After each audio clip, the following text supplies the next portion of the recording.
Today, we're diving into the heart of the action RPG genre with a head-to-head comparison between Torchlight Infinite and Diablo Immortal. We'll be breaking down the key differences, highlighting the best features, and ultimately helping you decide which game is right for you. So, if you're ready to embark on an epic journey through these two legendary titles, let's dive right in. Some of you might be thinking, AAA ARPGs on a phone? That's a stretch. But hear me out. I've had the chance to dive deep into both Torchlight Infinite and Diablo Immortal. And today, we're not just talking impressions. We're dissecting how these games stack up against each other and how they'll shape the mobile ARPG landscape. Torchlight Infinite maintains the visual charm and gameplay mechanics of its predecessors, with creative classes and linear level design that feels right at home in the Torchlight universe. XD Network is on a mission to capture the essence of Torchlight and bring it to your fingertips, whether on mobile or on PC. Meanwhile, Diablo Immortal seamlessly integrates into the Diablo universe, from narrative to mechanics to style. Blizzard has once again worked their magic, refining existing concepts into something uniquely Blizzard. And based on my extensive experience with both franchises and each title, it's clear that Torchlight Infinite and Diablo Immortal are striving to be the next AAA titles in their respective franchises. Let's go to storytelling. Torchlight Infinite takes place 200 years after the events of Torchlight 2. It's an age of technology and prosperity, yet there is an underlying current of chaos on the rise. Like the stories before, Torchlight Infinite draws from its lore and delivers a story that feels in line with the content before it. I do love the mix of technology and magic, something that is seen in the previous titles, but to a lesser degree. However, being set 200 years in the future, Torchlight Infinite feels detached from all that has come before. There is very little here that links to previous titles. This in turn makes me feel much less invested in what is happening in the world. Story delivery as well feels a bit lackluster.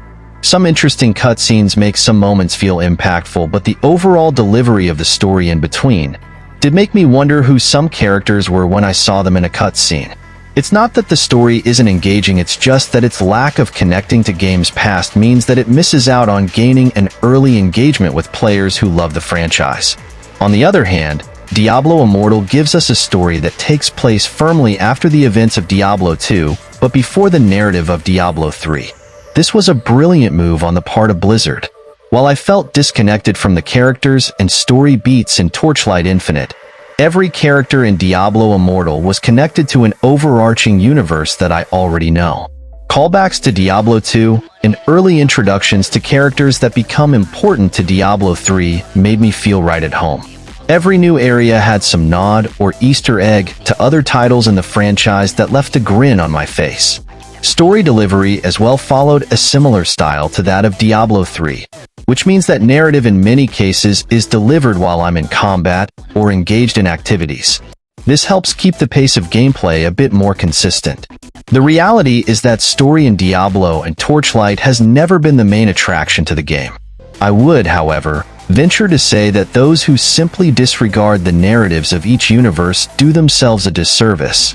Each has historically rich lore to draw on, and in the case of these two mobile titles, Diablo definitely leans into it a bit more, making this gamer feel much more invested in what is happening there.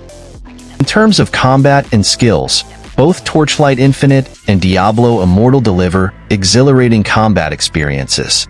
Despite my initial skepticism about mobile controls, both games proved responsive and intuitive, providing seamless gameplay. Torchlight Infinite introduces a modifier-based skill system, offering extensive customization options for each class. On the other hand, Diablo Immortal's gear-centric skill system adds depth, with legendary gear enhancing abilities and encouraging strategic gameplay. While Diablo Immortal's loot system feels impactful and rewarding, Torchlight Infinite's loot drops lack the same weight. But the developers are already improving this in the past seasons, showing hard work of the development team is paying off, giving players a rich loot rewards.